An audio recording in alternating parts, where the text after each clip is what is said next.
We're live on YouTube.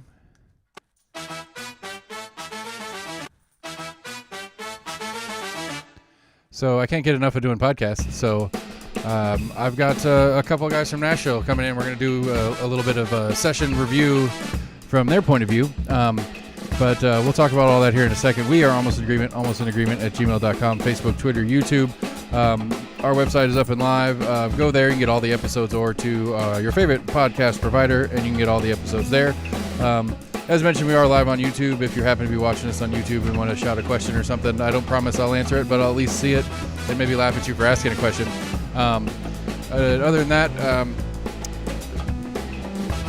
I've got some fellow libertarians that are going to help me shuffle through my bad libertarianism, as you guys catch me doing all the time. So, Josh Eagle and Justin Cornett and myself are going to chat about some stuff, and we'll go from there. So we're almost in agreement, everybody. Stay tuned.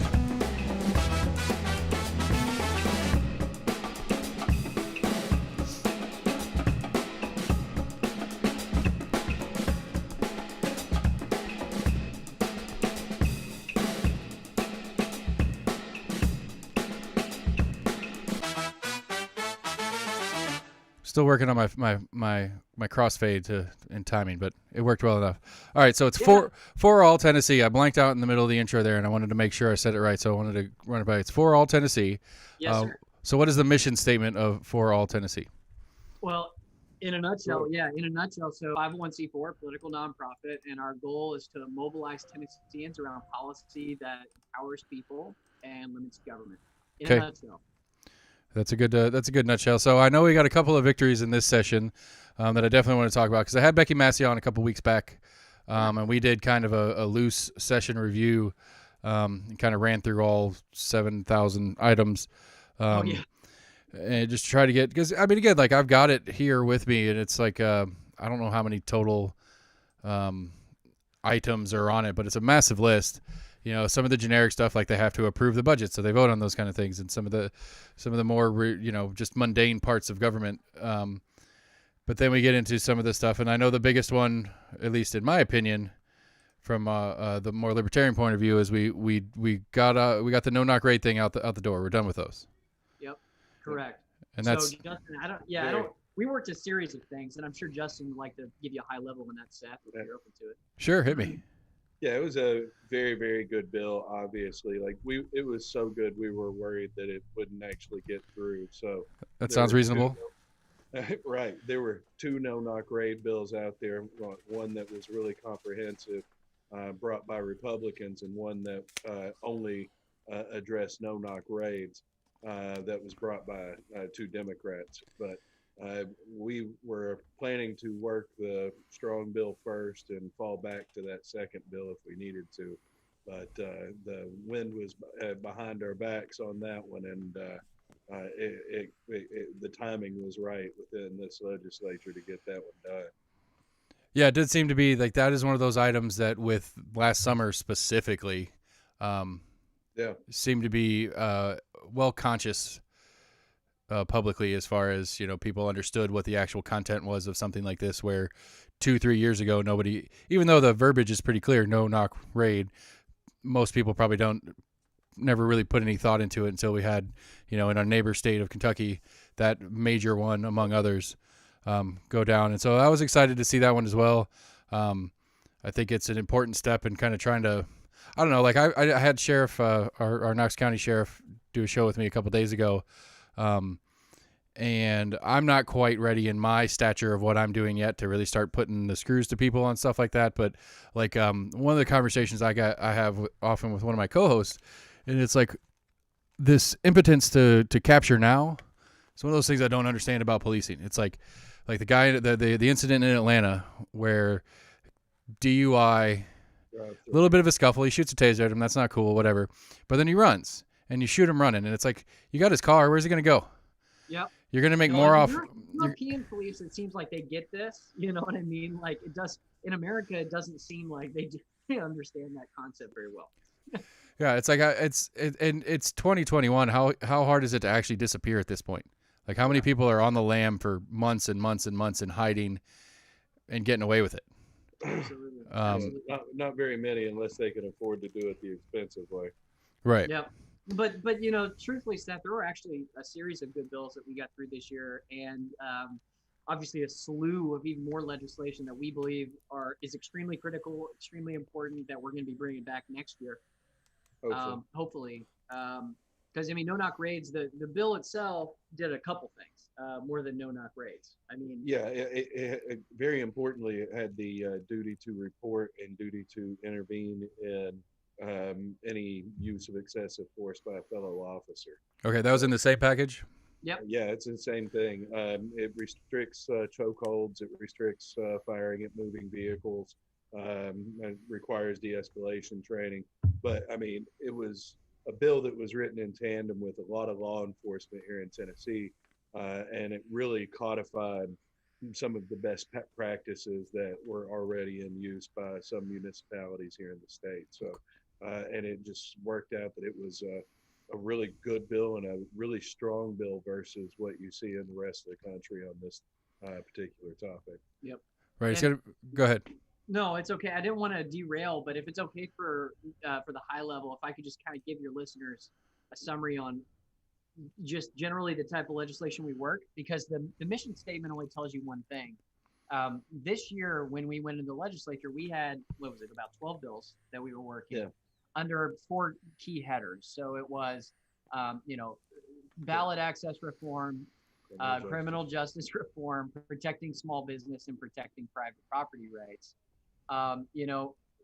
From an organization's perspective, we only work bills that solve problems. They don't virtue signal. Like, we're focused on legislation that actually, and out of those 12 bills, 3, no knock raids being one. We also got some civil forfeiture reform passed and some sneaky good civil forfeiture reform. Which we'll get into detail on that. And then also another bill on protecting small businesses from shutdowns, because I know you're a small business owner, Seth, and in our opinion, the 2020 shutdowns were the largest wealth transfer from small businesses to multinational corporations in the history of the country. And so, when we saw the shutdowns and how it really affected Tennessee small business owners, with 1,200 small businesses, more than 1,200 were forced to close permanently. Yeah. The communities that were the most affected were minority communities. I want to say it was 40% of those businesses were minority owned. Most of the plurality were women owned. So it's the way that it's affecting people. And then on top of that, it didn't actually show that it reduced the transmission rate of COVID. International studies show that shutdowns didn't actually keep us safe. All they did was force small businesses to close, while Amazon, Walmart, Target were able to stay open. Right, so, and those that snuck through are now struggling to get staff back because a dozen reasons. I don't want to go into the generic, the unemployment insurance bonus that's coming to an end here in a month, I guess. Is it June 1st or July 1st? I think it's June 1st. June 1st, either way, which is not the totality of that situation, but especially in restaurants, they're having a hard time getting staff back. Right. No, I work in logistics, and that's my day job. And in logistics, we had a driver shortage before, and now it's the worst environment I've ever seen for employing people. It really is horrible. We have our entire sales staff working on recruiting because we have so many opportunities we can't fill the seats with drivers. And that's mainly due to a combination of factors, but unemployment and the out of control kind of welfare that's continued is a part of it.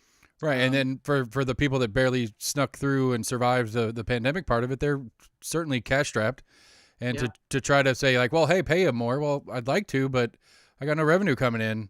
I haven't had revenue in 12 months, 14 months. I don't have cash. Yep. And so when it comes to the legislation we passed, I don't know if you can give them a summary on the bill for Brandon Ogle's bill.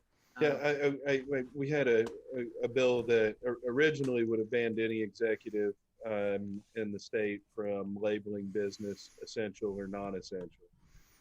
And since the governor is an executive, my understanding is they raised an objection to that in the bill. That bid was amended out. It doesn't apply to the governor, but it does still prevent cities and counties from labeling businesses as essential or non-essential. So you got it down to one person if it happens again. There's only one person to point the finger at, at the very least. There's no reason to say we won't come back next year with a bill that does apply to the governor in the hopes that we can actually get some traction on it. Yeah, But that would be nice. But the other bill, which we kind of touched on a second ago, was civil forfeiture. I think is actually a pretty good reform. Yeah, it is. It's sneaky good. And what it is, in Are you familiar? You're familiar with civil forfeiture, Seth? I assume. Yeah, we talked about it last time you were on here, and I've been following your guys individually as well as your Facebook page about what's going on. So- and there were two different ones. Did they ended up getting pushed together because there was a reporting one that was going to require to reports of how many forfeitures that municipalities are taking in? There were 3 of them actually. Okay. And we got one of them through. There was one that was a reporting bill because it seems like it would be important to know how many forfeitures are eventually tied to a criminal conviction. So that one did not make it through because the Department of Safety said it would cost too much money to collect that information. That's another story that we can get into. Well, There was, okay, so real quick, a backstory for the listener's sake of it, I guess, who may not know what it is. Last time you were on, we talked about it, Josh, and I was explaining it to my mother not long after, and she was like, that doesn't make sense. I was like, no, that's the problem, is it doesn't make sense. It's like, and so for the Cliff Notes version of it, it's I get arrested on suspicion of something in my car. They seize my car as part of the investigation. I end up getting not charged, or I end up getting charged and found not guilty, or not charged at all because there's not enough evidence or whatever. They still keep my car, and I got to pay. The best story I've heard to really drive it home is actually from a woman in Sevier County. And I think we talked about this when I was on your show last year, Seth. But the woman, she just got her inheritance money, 10 grand in cash. She had a bag of antacid pills on her dashboard that were ground up for whatever reason. She was driving to the bank, from what I understand, to deposit her inheritance money. The police pulled her over, saw the bag of ground up antacids, thought that was drugs, heroin, meth, whatever they thought it was. Thought she was, driving under the influence. Turns out she wasn't. But through civil forfeiture, they took her cash, or $10,000 in cash, because they suspected that she was using it in a drug transaction. And then she had to go through a multi-year, very expensive process to try to petition the state to get her property back. And that's the state of the law in Tennessee. Right. The bill that we worked to get passed with attorney's fees really does help with the back end element of that. It doesn't end the process, but it helps with fighting it in court. I don't know if you can elaborate on that a little bit. Right. Yeah. So the thing is these hearings, when you go to fight to try to get your property back after they drop charges or they never file charges, whatever it might be, the hearings are not done in a courtroom. They're done in an administrative setting. So you have to go to the Department of Safety to see if the Department of Safety's agent acted properly and they get to keep your stuff or not. It's really fun setting. But currently, until this law takes effect, current law says that the agency that seizes the property has to reimburse the defendant's attorney's fees up to 25% of the property's value, or $3,000 as a max. So the average seizure is about $2,500 in this state. So you're looking at $600 worth of attorney's fees that they're willing to cover, which doesn't really get you a whole lot. That's like an hour of attorney consult. You know what I Right. mean? So it's nothing. So what the new legislation does is it gets rid of that 25% language entirely and $10,000, which makes you wonder if the calculus on these is going to change, because like say average seizure right now is $2,500 roughly. But if the agency's on the hook for up to $10,000 in attorney's fees, it seems like that's not a position they would want to find themselves in. So Right. It's cheaper to give it back at this point. Right. Exactly. We might see a drastic increase in the average size of a civil forfeiture, which would be a very good thing. No, that's a good. I mean, that's barring banning it altogether or ending it altogether. Right. That's a good step in the right direction, because when you think about it, the current state of the law before we reformed the bill, there was a perverse incentive baked into the law. It was basically saying incentivize law enforcement to drag out these hearings as long as they could, to basically bankrupt or make it impossible for the person to be able to afford to fight them in court. Whereas now, if they have an actual case, they could be on the hook for 10 grand. And if you got a $2,200 seizure, as Justin said, you're losing a lot of money. Yeah, So Yeah. Yeah, that's not good for the department. So we think that this is a sneaky good bill that could, quadruple the average seizure in the state of Tennessee. And Seth, are you okay if we talk a little bit about that reporting bill? Because there's some stuff that I think you might, I don't know, from the whole hearing, you might be shocked by what we heard. No, I don't care. What I Yeah. don't, So the reporting bill. are And you I'll are you gonna lay the ground. Say don't- what, Seth? are you gonna offend my sensibilities? Are you concerned No, I might I I might hope cry not. and hang up on you? I think you're probably going to get a little frustrated like we did when you hear what we heard in committee, but I'll give you the background and then let Cornette give you the details. So the background is HB 409, which was Justin Lafferty's bill. HB 409 was a very important bill for us going into session. And the reason it was so important is because in Tennessee, the law enforcement is not required to report how many convictions in it or how many seizures in a criminal conviction. So we really have a big question mark around how civil forfeiture is being used, to what extent it's being used, whether it's being used appropriately or whether it's just being used to seize people's property. And so Lafferty brought this bill that would basically say, hey, Department of Safety, you've got to report to the public and tell everyone every time a conviction ends, or I'm sorry, every time a seizure ends in a conviction. And I'll let Justin tell you what happened in committee because it was wacky. Yeah, I mean, the goal again is to collect necessary information to understand the scope of any problem that Tennessee may or may not have as it pertains to civil assets. No reform, just reporting. That's all it is. It's asking them, how much is being taken, where the money is going, how much of it's actually tied to crime, all that good stuff, right? So the if you're unaware, any bill that might cost the state money goes through a process called fiscal review at the legislature, where there's a whole department that's dedicated to doing the forensic accounting type things to make sure the legislature knows how much a particular project is going to cost. So we wrote this bill out, and the fiscal review took it and said it will cost the Department of Safety $34,000 in new spending to accomplish this goal. The Department of Safety got. Hold on, say that again. 34,000. 34,000. Kind of pennies when you consider the Right. financial impact of a lot of the stuff that gets passed. Right. I mean, if you think about it, you could pay one person $34,000, call 95 counties and track down this information. So Without doing any without structural yeah, stuff. without doing anything else, just make it that one person's job.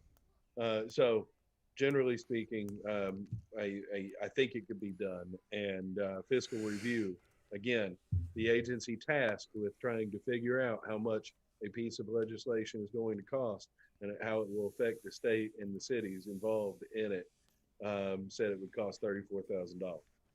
The Department of Safety got up and said it was impossible for them to collect that information with a $34,000 fiscal note, that they would have to have more like $1 million to $2 million so that they create an entire new computer system with a brand new portal to get everybody synced up on this so that they can collect that information. Yeah, and just real quick as a caveat to that, we have county clerks, judges, attorneys, all that are in our network. We've talked to them after the hearing. We went and reached out to every single one.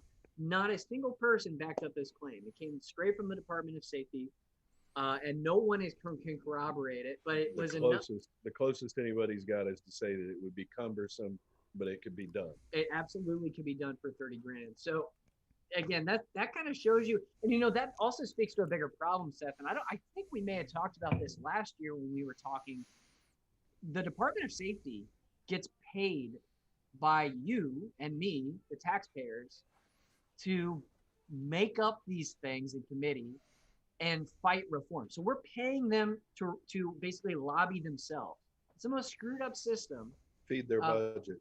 Yeah, when you think about taxpayer-funded lobbyists, like the lobbyists for the Department of Safety, they came up there, they made up nonsense, and they did it on our dollars. It's a really screwed up system. And the core of it was, we need more money.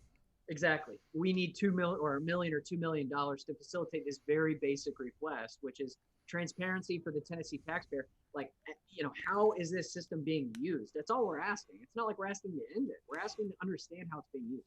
And that's the kind of stuff we got back from committee. So, I mean, the sad part is it doesn't sound weird. yeah, I I know, know. right? Maybe it's run of the mill. Yeah, I'm not shocked or upset at all. Well, I'm a little upset, I guess, but I'm not shocked about it at all. Yeah. That's everyday whatever. So just- I mean, like I get in big tiffs about like anything. Like I had some school board. I had the I can't remember the job title, but Ron McPherson, who's the head financial guy for Knox County Schools, and we're going through budget and talking conversation. It's like I don't understand the math. Like, how does it cost this much to do X, and we're still asking for more money?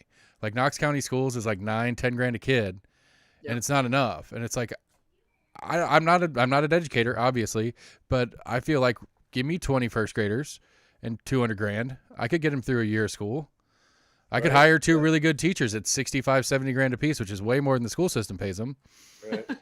and have really good insurance and still pocket 25 grand, and everybody wins. Yeah, unfortunately, the BEP prevents a city or county from giving less money year over year to their school systems. Yeah, So that's it's not even possible to cut budgets. Yeah, the BEP formula has been a fun debate. I mean, I assume you guys are at Nashville's in the same boat, or Davidson County is in the same boat as Knox County is. And Ron McPherson was telling me the best stat I've heard on the school budget craziness is that Knox County has 6% of the total population of students in K through 12, and receives 4.5% of the state's budget for schools. Well, that's what wealth redistribution looks like. Right. Which again, it brings the question to me. So that means I don't know, a Cock County or something like that has 1% and gets 1.2% of the state budget. How is it that much more expensive for a county school to pay to educate their kids than it is a city or a more metropolitan school district? Like, why? Because I mean, obviously the property is not nearly as expensive for the schools to go on. Like, what is it that makes a rural school more expensive per student? Yeah, I don't have an answer for you there. Yeah. Facilities maintenance, all the overhead, maybe, I don't know. Well, and then on top of that, in Knox County again, because I know it's me, the state only pays 50-ish% of our total school budget. Our local option takes almost half of that budget on ourselves. So we're really, I mean, the state's only giving us about half, and that's less than our portion per student across the state. And it's just it's frustratingly complicated, and I can't figure out why things are so expensive and where they go and why the money gets spent the way it gets spent, and trying to figure out budgets in general and the way these budget works. Because I'm on a big tiff right now because Knoxville just put out their city budget, and when Knoxville gets a grant, either a state or federal grant to do a project, they include that in their budget, and that just seems weird to me. So if like one of the ones we had here, I can't remember what the actual numbers were, but it was like a homeless assistance program kind of thing. There was a federal grant, and we got like a $2 or $3 million in federal grant money, and then our mayor's putting out her budget, and she's talking about the $2 or $3 million we're spending on a homeless program. It's like, well, it's different money. Like that's a separate income bracket, but you're showing it on yours, and I don't know. Maybe I'm misunderstanding it, but it seems like it sounds good for the mayor to say I'm putting all this money over there, but it's not her money to put there. Right. Well, I mean, I'm sure it's redirected through their budget, so they get to claim it technically on the books. Yeah, I get that part. It seems weird to me because it just seems like, look at all this great things I'm doing, even though I don't have a choice. It's not a choice. You asked for the grant and you got the grant. You got to do what the grant says you have to do. That's how grants work. Understood. But anyway, I got off on a tangent. So that was we got through no knock. We got through civil asset forfeiture. What's the next one? Well, we So did the the- small business one, Yeah, so we talked about small business a little bit. We talked about our criminal justice reform initiative as it pertains to, I mean, that's really the bills that we got passed were referenced. So civil forfeiture and the attorney's fees, the small business protection, and no-knock raids. Those were the three that passed.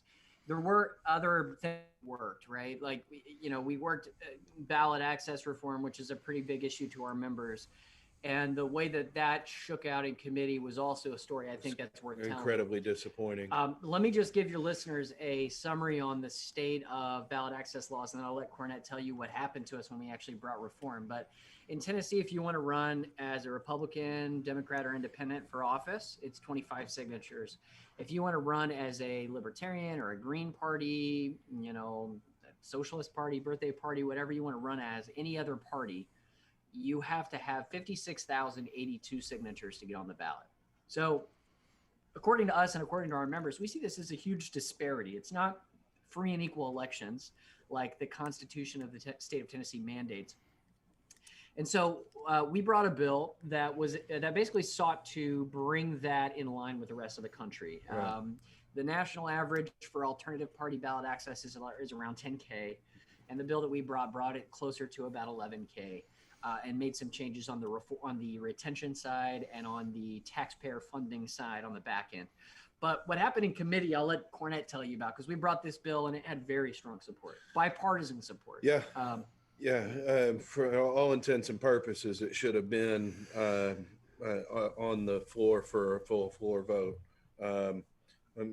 This was a second time we'd run this same bill. And when we were looking at the path in the House to get it to the floor, we had a wishy-washy subcommittee. We had a very favorable full committee, and we felt like if we could get it to the floor, we had a legitimate chance of getting the majority vote on it. But with this subcommittee, I worked a while trying to get a majority of the people to say yes, they would support this particular bill. And we had it. There are 8 people on this subcommittee. The day of the vote, I confirmed with all 5 of my yes votes that they intended to vote yes. So we went inside. They started deliberating the bill. One of our 5 yes votes got up and stepped out of the room while they were deliberating. Still leaving with a 4-3 majority. Still leaving us with that 4-3 majority. The chair called the vote. Our 4 folks went yes. The remaining 3 folks went no. And the chairman slapped the gavel and said, "The nays have it." And I was completely dumbfounded. We won the vote, and the chairman straight up gave it to the nays. We confirmed after the fact that the 4 yes votes did indeed vote yes. We ended up getting that in writing. We took it to the chairman and asked him to reconsider the bill. And he said that he considered the bill to be dead because no one had spoken up about any error that had occurred in that subcommittee. What's the time frame between these 2 actions? Less than a week. Yeah, right at a week. We had written confirmation of our yes votes within 48 hours, I think, maybe 72 hours. Yeah, maybe 72. Yeah. What's the window that he's expecting a question? There is no window. I mean, it's kind of best practice. They go into meetings every week about their subcommittees and about the bills that are coming through, so that they have an idea of what's going on before they ever get in the room. And he was referencing those meetings, saying that, after the fact, no one had stepped up in any of those meetings and said, we needed to rethink this, or there may have been a problem here, or any of those things. Basically, no one was willing to stick their neck out for us and challenge the chair on his ruling. Well, this is a bigger problem, though, and this ironically happened to the chair, Representative Tim Rudd. I think he's out of Murfreesboro, right?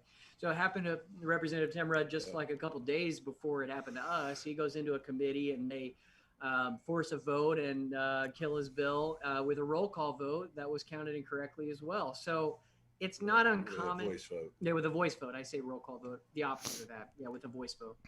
What's really weird, Seth, is that in Tennessee, the Senate does roll call votes. On every vote. On every vote. So if you go to the Senate, you got a piece of legislation, they count the votes, they make note of who voted yes, right? Who voted no.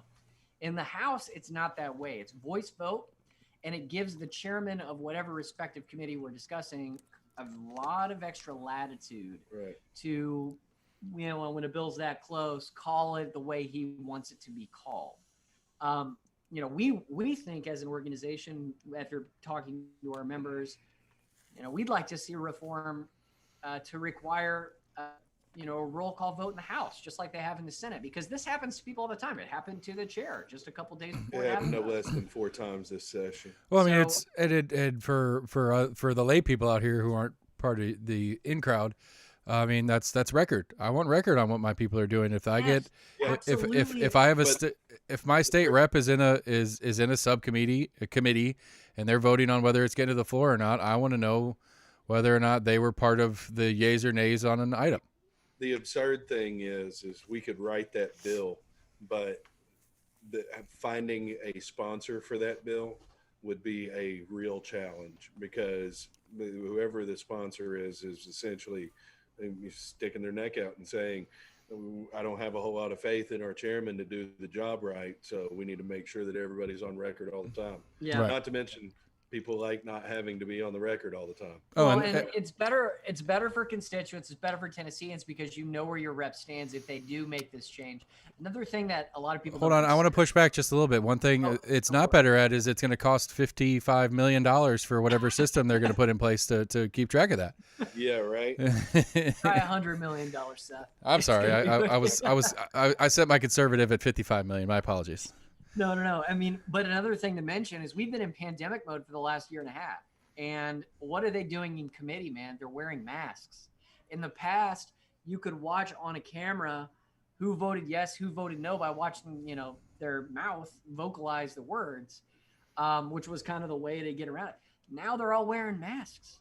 You don't know what they voted. Right. I mean, they could have 7 yes votes and 1 no vote, and if the no vote's loud enough, the chair could call for the yes. They voting twice, nobody know. Exactly, and so that's there's reform needed there for sure. That's a big problem, and it really kills good reform often because if you got an incentive to call the vote a specific way, you can get away with it. Right. It happens. So, Yeah. but that was the ballot access Doing a screw- reform. Yep. If you want to screw something up, trust the government to fix it. Right. Well, I mean, I've made the joke all the time about running as a libertarian in Knox County, and I would have to get more voters to sign a petition to get me the party than I could even potentially get if I won my district 100%. Right. It's crazy, isn't it? Right. And it's like I could, yeah, it doesn't, because it's. Yeah, because I need state approval for something to do in just inside my district. And I mean, I don't know, semi off topic, I suppose. We've got a thing going on. We got city elections coming up, and there's a bunch of argument about whether nonpartisan races are pro or con for one of the 2 major parties.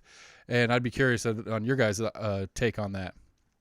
I think we can only speak as individuals here because our members, the way that we work is working legislation. It's authorized by our membership, so we can talk as people. I mean, we know one thing that we know as an organization that we talk about all the time is that partisanship is really causing a lot of problems in this country. When we created the organization, we wanted to make it a nonpartisan group that focused on building bridges between Republicans and Democrats to work on things that fixed problems, solved issues, moved in the right direction. I don't see partisanship as a tool, a positive influence in any way. I mean, Right. George Washington warned against it in his farewell address. Always got to steal my lines. Absolutely. That's something that you hear from Justin. He loves George Washington's farewell address. And it's obviously, the guy was prophetic. I mean, no one can deny that. But no, I mean, partisanship really does do one key thing. It pits people against each other. Mm. It gives power to a small group of people, and it really encourages like virtue signaling and non-issues as divisive points to kind of keep you from siding with the other side. I would argue that it encourages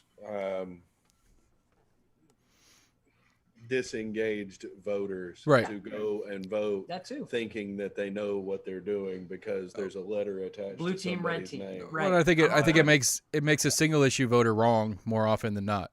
Yeah. Right. Yeah. Because each of the parties has their side on a single issue, but it's like, there could be 100 issues and the party's right on one for you, and that's the biggest one for you, and so that's all you care about. But 99 other things that they do, you hate everything about, but it's not your single issue, so you're with that party.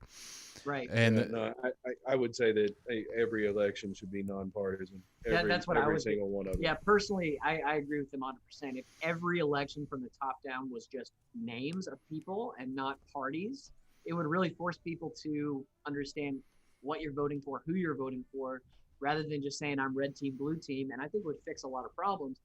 Yeah. It would also allow people to cross over easier because, you know, if you like a person, it's a lot easier than, you know, having to worry about them associating with some Right. car. You know, and if you ever want to run for office and you end up getting caught with the wrong team's primary ballot on your record, you have all sorts of issues trying to that's a problem in Knox County, man. They go crazy with that stuff. Oh yeah, poor Manis is getting beat to hell over it. It has been. Yeah, and he has been for a while, and they do that all the time. They pull those records, they pop it up, and they go, "Look, this guy's not really a Republican."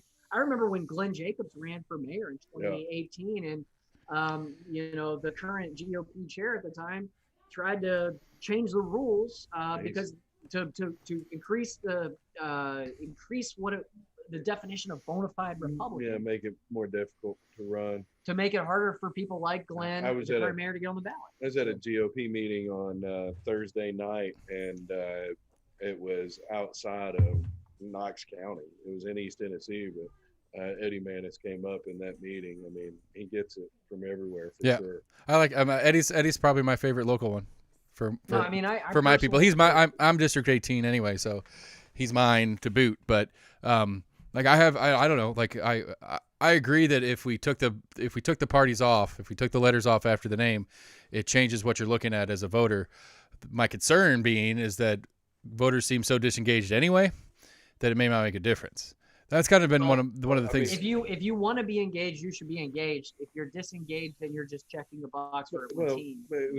I think there's a really good chance that we get better candidates if they are not attached to parties. Because in order for a candidate to win, they're going to have some sort of charisma that draws people to them. Right. They're not going to be able to rely on a party label to, you know, have this built-in base for themselves. But I mean, so I think I think it would encourage people to do a little bit of homework, and I think that ultimately it would get us better results because it sure as heck can't get us worse results. Right, because I think one of the things too is for when you get elected by party A or B, and you are on the record on something, you can't step out of the A or B box, or you end up like Eddie Manis, who's getting shit on for it. Right, like, you get it from both sides. Like if you're not, if that's not part of the system, then you can actually vote on things by what you feel is the right thing to do for your constituency instead of whether the party's that's the way it's gonna hop down or not. Nobody wants that to be the case, though. Oh, I mean, yeah, because the amount of partisanship built into the system at this point, just in ballot access being a simple example, but there's tons of stuff other than that. Like, so you know, as part of the show, I follow all sorts of people. I follow Manis and Massey and Gloria Johnson and Sam McKenzie and all those, like everybody that has any part of Knox County, I'm following them. And so Massey put out that Knox County Election Commission was looking for commissioners. They were going to appoint a new set of commissioners. We have 5 in Knox County, and so I email out of humor. Actually, no, I was talking to Jesse Mayshark from the Compass, I think is what it was, and he's like, "Yeah, you got to be party affiliated for that." And I was like, "What?" Yeah. And so I emailed Massey and Johnson and asked for the job, and I was like, just to be clear, in my cover letter email, whatever, I was like, just to be clear, I'm not party affiliated. And both of them come back with sorry. Yeah, you talked to Randy Pace about that, didn't you? Probably. I don't remember. I've talked to everybody about it because it's become one of the things to me that doesn't make sense at all to me. That's a really dumb. I mean, that's dumb law, and I wonder if that's state law or if it's like Knox County or Knox City. I mean, from what when I talked to Chris Davis, our election commission, our administrator, I think is what his title is, administrator of the election commission here, and the way he described it is it's state law. That would be something. I'd like to dig into that. That'd be something worth addressing for us. Yeah, I haven't heard. Yeah, because like I was like because for me, like part of there's always been like this hint in the back of my head of the last couple of years, especially since I had kids, of trying to get more active and trying to get more involved and possibly running for something just because I want to understand what's going on. And we started doing the show and started doing this part of it, and I was like, all right, well, there's no more elections in my future because I'd rather do this. And if I try to run for office, that puts a conflict of interest in place, and I don't want to mess with that. I'm having too much fun. I get to talk to all sorts of people and don't have to worry about it. And so this is where I'm kind of going with it. But like, as I see things like, oh, that might be something interesting that's not going to mess with the show that I could be a part of. I could educate the public on how some of this election stuff works as part of my volunteer job for the county as well as the show. And then I immediately get shut down because I don't play the party game. And, you know, especially now, a couple months Welcome to ago, the club, man. yeah, a couple months ago, there was a Pew poll came out. It's like 60% of Americans, at least verbally, don't identify with the party. Now I say absolutely. It's a minority of a minority that is basically holding the public under their control, under their thumb. And it's not acceptable in any way. It's corrupt. I mean, I would argue that for the Pew polls, in defense of the system, the Pew poll probably got a lot of people who were Republicans just didn't want to say it in front of anybody. Maybe so. I mean, the last couple of years, you never know. Yeah, it's a tough thing to be a Republican nowadays. You don't want to admit that. Well, I mean, completely separate from the org, but I mean that was my thing. It was 2016. I think we talked about this in the podcast. I stepped away from the GOP because I kind of consider myself a fiscal conservative. I saw the GOP stepping away from fiscal conservatism. That was a big problem for me, you know? And I think a lot of people are in that same boat. There's a lot of people that are just not ready to associate with either side. On the left side, you've got police reform and this entire movement that the left is fighting against that. You know, Joe Biden's the architect of the drug war and the architect of all these policies that have caused Civil asset forfeiture. Civil forfeiture, absolutely. The original war on drugs bill authorized civil asset forfeiture. But yet, partisanship and the structure of parties convince people that believe that police reform is the most important thing to vote for the architect of the drug war. And on the other side, partisanship in 2016 convinced people that were fiscal conservatives that they had to go with this guy, Donald Trump, because they were worried about the other side. And that's the partisan system. It's all about control. It's all about, you know, it really at its core, it's getting you to be okay with voting against your interests. We talked about making elections nonpartisan. That's a good step. But I'd also like to see ranked choice voting. Yeah. Right. And we did talk, I know. We did. Yeah, for sure. Because ranked choice voting is a big deal. I mean, I think so too. I think there's, I mean, I don't know, like the further I get into the game and the more I might even be full ANCAP federally. Like but locally I'm much more open on my neighbors and our joint government and what we want that to do. It's just the federal government's the root of all evil to me at this point. You know, and again, to reference the subsect of the party that is not the most popular, at least with this audience. I'm a Dave Smith fan. I like his podcast, and he put out a great thought experiment, for lack of a better word. If you took the most extreme part of the left right now and the most extreme part of the right, and you take a good actual snapshot of what we are doing as a nation, tell me which one's more extreme. And it's, to me, if you break it down, I mean, 7 wars, big bank bailouts, you know, all the top end treasury stuff that they mess around with and stuff like that. You know, if we're going to talk about what we want our government to do, I think this is as far extreme as I could think of. And that's today. And it's just, well, it's normal. And so we're okay with it. Right. It's how it's been. It's what we're used to. I mean, it's been as bad. It's been the worst it's been for a consistent amount of time now. I mean, I don't know, 20 years at least. Every day it's gotten a little bit worse, regardless of who is in charge of it. So it's not a tenable system at this point. We're just biding our time until it all falls apart. Well, and that's the reason why Justin and I stepped aside to form this organization, is because we really do believe that in the aggregate, the majority of people, whether you're left or right, do agree on many things, many good things, like like the issues that we brought up, like ending civil forfeiture, you know, making it easier for people to be represented, or protecting small businesses, economic mobility. Yeah, like promoting economic mobility. When you talk to people on the left and the right, they both agree on these things. The reason they can't get together and work on them mainly is because of partisan barriers we see. And so when we started this org, we wanted it to be a political organization that didn't focus on elections at all. We'll never support a candidate. We'll never work for candidates because that's too messy. We want to stay away from personalities. We want to build bridges on policy.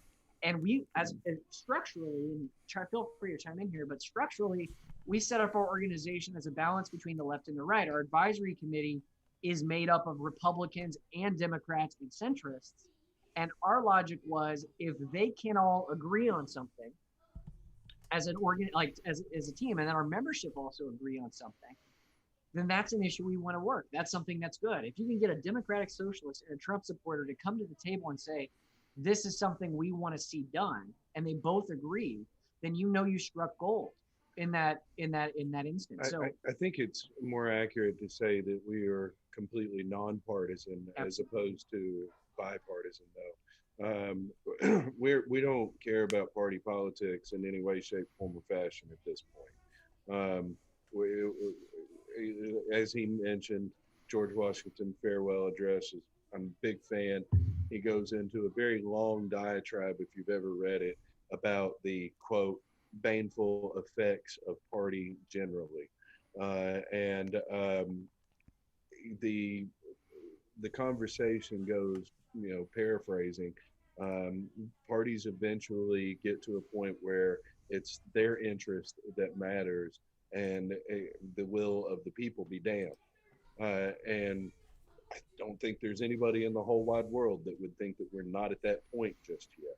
But the fix to it was always for people to be well informed and think about the policy that affects them and use their voice and the representative government that lies in front of them in order to try to move policy in their favor. And that's what we have here. That's what we have in this organization, is an organization we don't care what your political background is. If you think that the government is doing something that it shouldn't be doing, or that you should be free to do something that you are not currently free to do, we're probably going to be friends on something.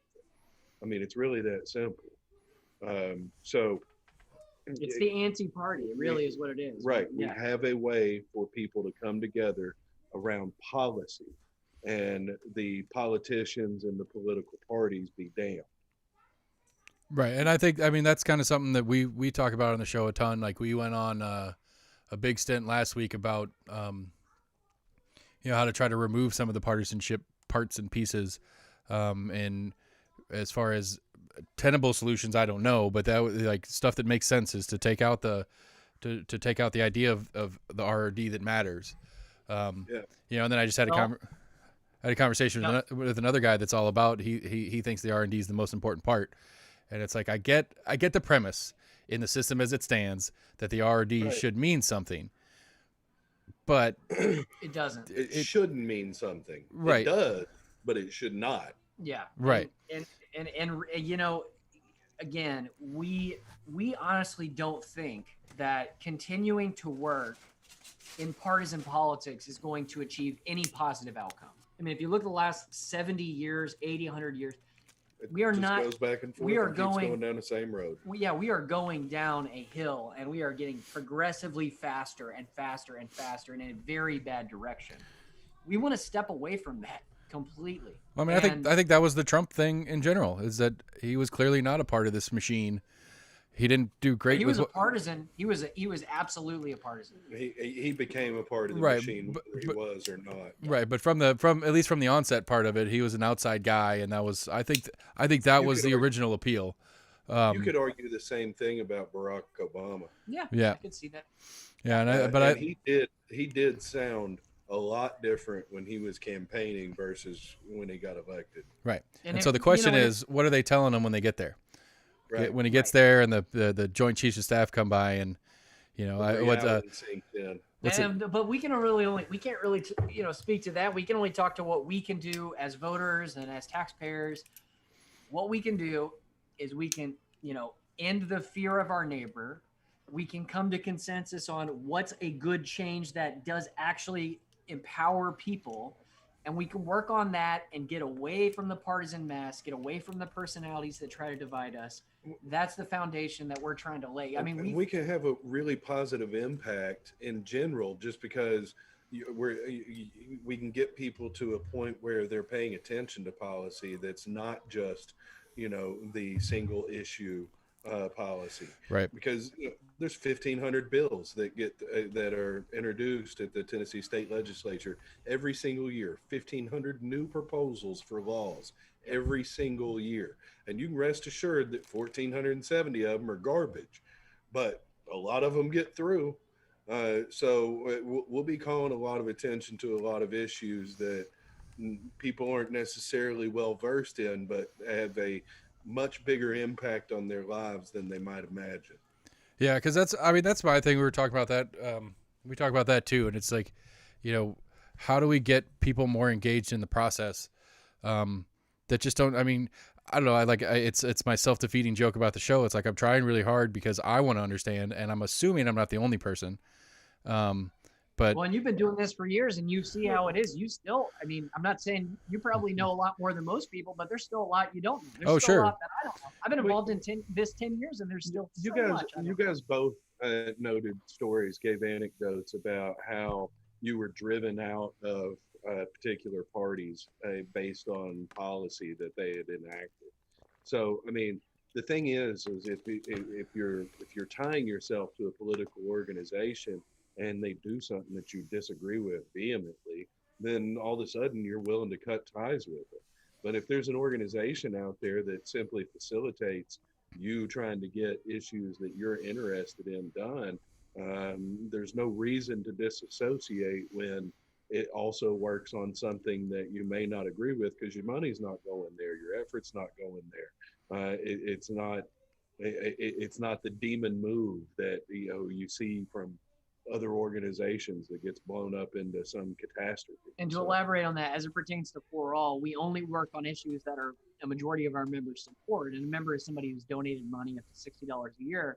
But you can also, as a donor, you can give your money to just a specific issue. So we had, a couple donors this year that just said, "Hey, listen, I'm not really, I'm all in on civil forfeiture. I'm not sure about these other things." We had some other business owners that were like, "Listen, I'm all in on protecting small business, but I don't know about the ballot access side."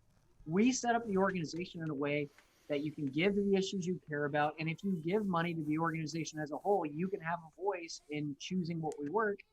And we have check steps built into our process to make sure they are bipartisan or nonpartisan. Right. And they work on solving issues rather than dividing people or kind of furthering partisan agendas. And that's the core of what we believe. So one of those rare organizations where you can actually shape the path in a real way. Yeah, we're not like some of these other big nonprofits that have 3-4 people at the top that are in DC or some other state pushing their agenda down the chain. We are a bottom-up organization run by our members, and we are nothing without the people that are they're on the ground with us, our legislative team and our volunteers across the state that really make it possible for us to make an impact. And that's, from a structural perspective, we think that is critical. Whether or not it works, we think it works. Well, I mean, we think it works this year. We've obviously got 3 bills passed, but how effective we can be in the long term remains to be seen. But we know it's critical to make this change now because we can't keep going down the path we've been going. It's been causing very bad outcomes. All right, so we've done the history version. What's on the agenda moving forward? So it's actually up to our members, Seth. So what we're doing right now, and chime in if I miss anything, is we put together a slew of issues. So we're polling our members every month saying, "Hey, what's on your mind? What issues do you care about? What would you like to see us work next year?" We're taking those issues, we're aggregating them out into actually reform opportunities. So what bills can we tie to these issues that our members care about? And then at the end of the year, our members are going to basically make a vote. They're going to vote to authorize our reform areas. So the answer to the question is, we don't know yet. We have to have our members authorize us to work those bills next year. I can tell you from polling what I think will probably end up working, but it's not final until our members vote. Yeah, I mean, it's kind of hard to finalize it because you don't know what bills might be brought. You don't know what bills you may or may not be able to get filed. and you won't know any of that stuff until second week of January at the earliest. So it's really hard to nail all that stuff down. But what we're doing right now is we're trying to get our message and the idea and the concept for this organization in front of as many people as we can get in front of.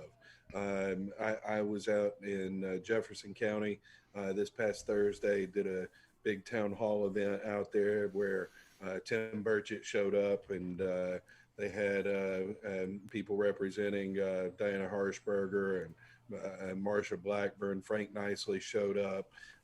It was a big to do, and I got to speak to that group and talk to them about what we're trying to do, and start a conversation about how we can work together. I've got a handful of other meetings, including Center City Republican Club coming up in June on the 25th, I think. It's Yep. the last Thursday of the month. So, And we also have, very we're much also so. working with DSA affiliates to try to get into those meetings. We're working with the Libertarians to try to get into those meetings, as well as the Constitutions and the Greens. Everybody. In nonpartisan groups, anybody that's willing to listen to us, we'll talk to them. It doesn't matter what your affiliation is. As it pertains to within the next month, for the sake of your listeners, we are going to have an event on June 15th in Nashville, where we'll be going over briefly what happened this year, very similar to what we just discussed. And then, just kind of network and talk to people and allow them to ask questions and have a beer with us and hang out. We'll just be he and I. Our third board member, Claire, should be there, and our leadership team should be there. So if you're, if your listeners are interested, you go to 4alltn.org, go to the bottom of the page, and we have the RSVP link there, and we'd love to see you. Learn more about us, learn how you can help, learn how you can get involved. Yep. Cool. I'll put that in the show notes, the link to that in the show notes for sure. Yeah. For me, I'm not a member, so my opinion doesn't really matter, but I'm going to throw it out there. I think we need to go full rec pot yesterday. I don't smoke. I've never enjoyed it. It's not a personal preference of mine. I have interest if it does go legal into maybe opening a dispensary or something like that. It would be a comfortable transition from our current business and in addition to or something like that. But for me, it's the economics. It's such an easy sell economically to me. Yeah, and it's safer than alcohol. There's a million reasons. I probably don't have to convince any of your listeners that that's a reasonable thing. If we, I think we'll end up. We have decrim and medical on the docket Survey. on the survey, so we are asking our members if they'd be willing to work that. Seth, if you give us $60, then my you get your vote in there too, brother. I got to worry about my affiliations, but well, it's all private. Nobody would have to know. It's a 501c4 after all. Well, I'd have to. I'd tell everybody. That's my problem. I can't keep my mouth shut. There's nothing wrong with associating with a group that simply wants to help you advance legislation that you agree with them on. Yeah, and if you want to just give money to CJR and something like medical cannabis, we can do that too. So no big deal. Well, no, the thing to me, I just hate the stutter step. It doesn't make sense to me to go to stutter step into medical, which everybody knows it'll eventually get there anyway. Yeah. And then to me, we need to beat the federal legalization. That's the big one. If we can beat the federal legalization, it changes the economics statewide. Oh, yeah. It's a big opportunity for Tennessee business owners, and it'll be a lot more if they structure it based on the way other states have structured it. It's a lot of money that's going to go to the school system and help kids get better educated. Help us, I don't even have to convince you. I mean, we're going to reduce crime. It would reduce drug addiction rates, and it would reduce domestic violence. I mean, he doesn't have to convince you, but he's damn sure going to try. Yeah, I mean, I was gonna throw my whole pitch at you too. So it's not we're. No, I mean, if I could, snap my fingers and do whatever I wanted, I would do full legalization. But it is going to be up to our members. My personal favorite would probably be jury nullification. That's tough. That's a tough climb. Ranked choice voting is something we're going to be talking about. Qualified immunity. That's on the docket too. Reforming the bail system. You can bet your vote. We're going to be doing civil forfeiture reform again next year. Right. I really want to bring back the blight bill that we had last year that never should have been stopped in subcommittee. There's a lot of different things. The bill that puts the House on our legislators on the record in every vote. Yeah. God, I think that one's really important. Marriage licenses. love to start a conversation about getting rid of marriage licenses. Reforming the death penalty. We've talked about that too. There was one on internally, this. This session did something on death penalty. We took off. Yeah, the medical, Mental the mental illness, incapacity. the mental illness exclusion. Yeah, that was a big one, and I'm glad that it made progress. You know, on our website, we talked about there's a lot of bills, but just one more plug since I know we're coming to the top of the hour here. But you can go to our website, 4ltn.org/agenda. It'll show you all the bills we worked this year, because there were a lot that we didn't discuss. And then 4ltn.org/membership is where you can sign up. There's a summary on what you get to be a member, and you get the vote, right? You get to be included. You And get a the sweet hat, and you get a bumper sticker, and you get a nice handwritten letter from Justin. It'll be great. So Handwritten, handwritten. which means you won't be able to read it. So Doctor handwriting. That's the good stuff. It's pretty bad. I'll frame it and put it on the wall when I get mine.